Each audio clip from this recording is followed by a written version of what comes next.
Assalamualaikum warahmatullahi wabarakatuh. Perkenalkan, nama saya Azra Nabilah dengan NIM 123101138 dari Prodi PGMI kelas 1A.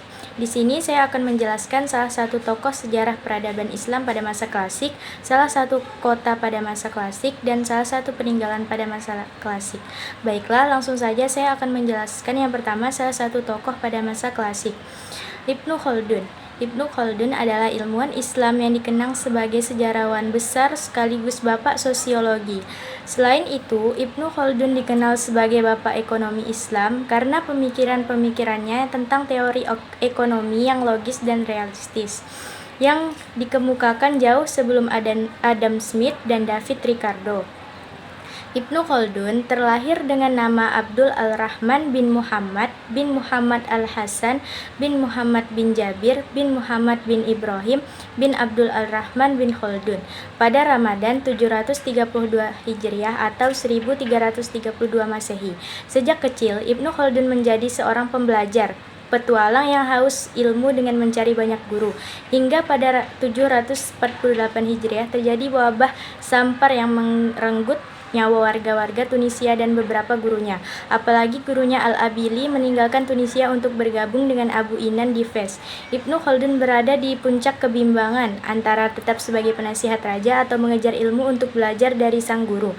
Karya-karya lain Ibnu Khaldun yang bernilai sangat tinggi, di antaranya At-Ta'rif bi Ibnu Khaldun, sebuah kitab autobiografi catatan dari kitab sejarahnya, Muqaddimah, pendahuluan atas Kitabu Al-Ibar yang bercorak sosiologi, historis, dan filosofis, Lubab Al-Muhassal fi Usul ad-Din, sebuah kitab tentang permasalahan dan pendapat-pendapat teologi yang merupakan ringkasan dari kitab Muhassal Afkar, Al-Mutaqaddimin wa Al-Mutaakhirin, karya Imam Fakhruddin Ar-Razi. Karya-karya Ibnu Khaldun berada di pinggiran marginal dalam struktur ilmu sosial modern. Bukan berarti diabaikan, namun belum mendapatkan tempat pada perbincangan karya-karya ilmuwan Eropa semisal Marx, Weber, Durkheim, dan ilmuwan sosiologi dan disiplin ilmu sosial lainnya. Karya-karya kontribusi signifikan untuk ilmu sosial yakni yang pertama, perkembangan argumen-argumen alternatif untuk topik-topik lama dalam kajian Islam. Yang kedua, perkembangan sosiologi keduniaan dalam konteks ilmu sosial modern. Selanjutnya saya akan menjelaskan sejarah salah satu kota pada masa klasik. Pemandangan kota Damaskus, Suriah.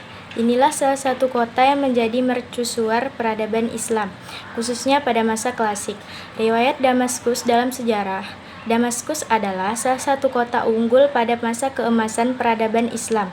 Sejarah mencatat Damaskus dengan tinta emas lantaran posisi dan perannya yang signifikan. Inilah kota pertama yang menjadi pusat pemerintahan daulah muslim di luar Jazirah Arabia. Wilayah ini masuk dalam kontrol kekhalifahan sejak era Amirul Mukminin Umar bin Khattab pada abad ke-7 Masehi. Pesona kota ini pertama-tama memukau karena watak kemasyarakatnya, seperti dicatat seorang pengelana yang masyhur asal Maroko, Ibnu Battuta 1304-1684 Masehi, menyambung Damaskus ia begitu kehidupan sosial setempat. Penduduk lokal menunjukkan sifat-sifat dermawan dan pemurah. Pihak penguasa pun menyamarkan kemurahan hati itu melalui berdirinya sederet lembaga-lembaga amal. Tiap institusi itu meringankan beban orang-orang yang tak berpunya dan membutuhkan bantuan, termasuk musafir yang melintasi kota ini. Pesona kota ini pertama-tama memukau karena watak masyarakatnya. Semangat sosial masyarakat Damaskus begitu tinggi, tulis Ibnu Battuta dalam catatan perjalanannya. Saking banyaknya lembaga amal yang berdiri di kota itu, Ibnu Battuta mengaku merasa sulit untuk menghitungnya. Bahkan, orang yang tak mampu menunaikan ibadah haji akan dibiayai lembaga amal setempat, sehingga ia sampai ke Mekah. Masyarakat Damaskus pada masa keemasan Islam pun berlomba-lomba mewakafkan tanahnya untuk berbagai kemaslahatan umat, semisal berdirinya sekolah, rumah sakit, serta masjid. Damaskus tak hanya dikenal sebagai kota yang berpenduduk dermawan karena kemakmurannya, tetapi juga menghargai toleransi saat Andalusia Spanyol dilanda inkuisisi. Orang-orang non-Kristen pun terusir dari semenanjung Iberia. Masyarakat dan elit Damaskus saat itu tidak hanya membantu mereka yang saudara seiman dari sana, tetapi juga orang-orang Yahudi. Seabad kemudian, Damaskus juga menjadi tempat berlabuh warga Irak ketika bangsa Mongol menghancurkan tanah kelahiran mereka. Pada abad ke-16 Masehi, lagi-lagi Damaskus menjadi tempat berlindung pengungsi dari Spanyol, baik Muslim maupun Yahudi yang mencari perlindungan 3 abad berselang. Di kota ini kembali menjadi tanah harapan bagi warga Kaukus, Kurdi, dan Turki dari ancaman tentara Rusia. Tentunya, pamor Damaskus pada masa jaya ditunjang pula oleh peran sebagai pusat peradaban. Disinilah geliat ilmu pengetahuan pernah bersinar terang dalam sejarah. Motor penggerak awalnya adalah dinasti Umayyah. Pada 707 di kota tersebut berdiri rumah sakit sekaligus pusat studi kedokteran pertama. Hal itu atas dukungan Khalifah Walid bin Abdul Walik. Menurut sejarawan Thomas Goldesien, ada 30 rumah sakit di Damaskus sampai abad ke-13 Masehi. Pada 707 di kota tersebut berdiri rumah sakit sekaligus pusat studi kedokteran pertama. Sebelumnya, perpustakaan publik pertama juga berdiri di Damaskus pada 704. Inisiator adalah Khalifah Khalid bin Yazid yang tidak lain cucu pendiri dinasti Umayyah.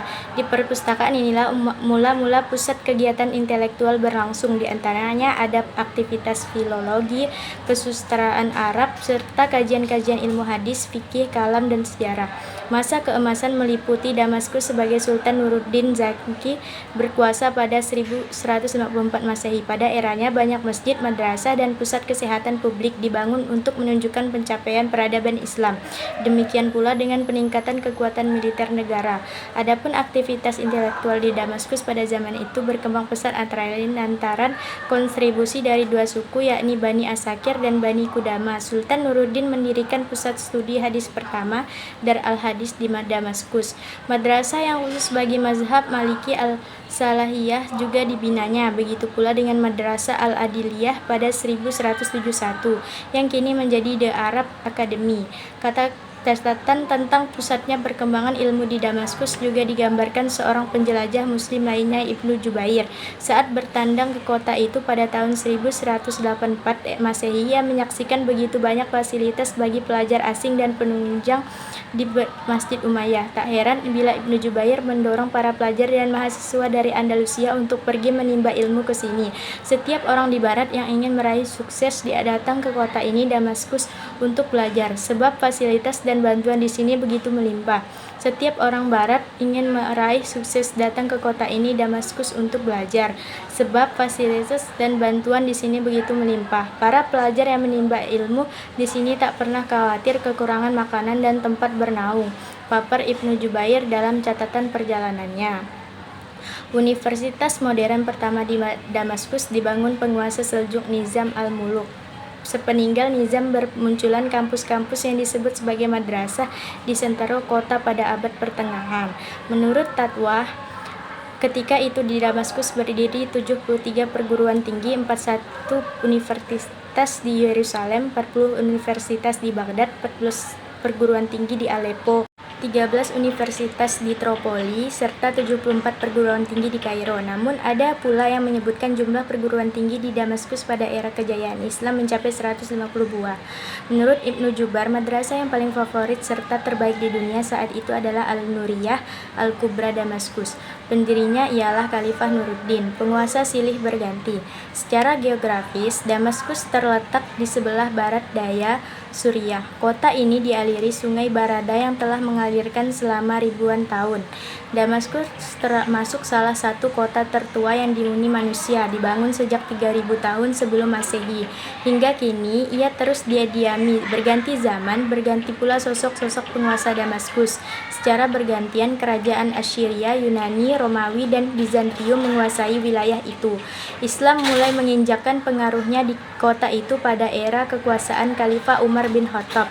Panglima perang seperti Khalid bin Walid, Amr bin As, Abu Ubaidah bin Jarrah, Yazid bin Abu Sufyan berhasil menunaikan tugasnya untuk menaklukkan Suriah dan Palestina dari kekuasaan Romawi.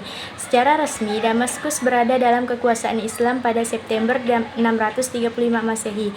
Proses Islamisasi berlangsung damai dan lancar. Penguasa Muslim tetap menghormati kebebasan beragama. Secara resmi, Damaskus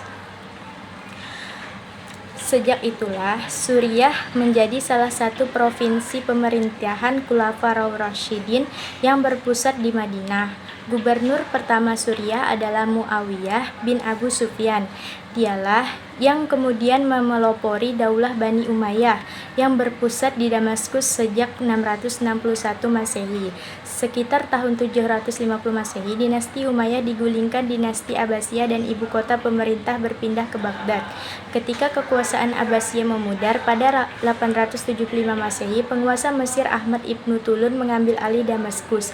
Pada 945 Masehi, dinasti Hamdanid mengambil alih Damaskus. Sekitar tahun 968 Masehi, kota itu dikuasai Karamita. Setelah itu dinasti Fatimiyah di Kairo menguasai Damaskus.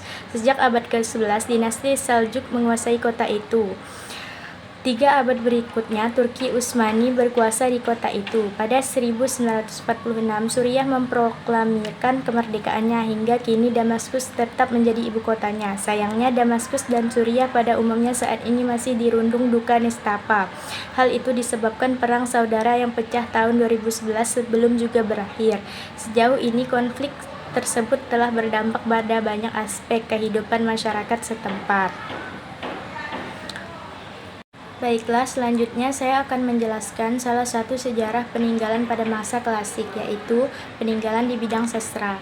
Berkembangnya ilmu pengetahuan di masa kejayaan Islam tentu saja menghasilkan peninggalan di berbagai bidang ilmu pengetahuan, termasuk sastra. Perkembangan sastra di masa kejayaan Islam tidak lepas dari penggunaan kertas yang menyebar dari wilayah Tiongkok ke wilayah-wilayah yang dikuasai kekhalifahan Islam. Salah satu karya sastra paling terkenal di dunia Islam adalah Kitab 1001 Malam, yang terbentuk pada abad ke-10 dan mencapai bentuk akhirnya pada abad ke-14. Meskipun jumlahnya dan jenis dongengnya berbeda-beda, tidak hanya itu, masa kejayaan Islam juga memiliki peran penting dalam menyelamatkan ilmu pengetahuan klasik dari zaman kuno. Selama periode Umayyah dan Abbasiyah, banyak cendekiawan yang menerjemahkan karya-karya filsuf Yunani ke bahasa Syirah dan kemudian ke bahasa Arab. Kemudian, selama abad ke-4 hingga ke-7, karya ilmiah dalam bahasa Syria dan Yunani baru dimulai atau diteruskan dari periode Helenistik. Banyak karya klasik kuno mungkin akan hilang jika para sarjana Arab tidak menerjemahkannya ke dalam bahasa Arab dan Persia, dan kemudian ke dalam bahasa Turki, Ibrani, dan Latin. Cendekiawan Islam juga menyerap ide-ide dari Cina dan India, dan pada gilirannya literatur filosofis Arab berkontribusi pada perkembangan filsafat Eropa modern. Baiklah, hanya ini yang dapat saya sampaikan. Kurang lebihnya saya mohon maaf, karena yang kurang lebihnya saya mohon maaf. Wassalamualaikum warahmatullahi wabarakatuh.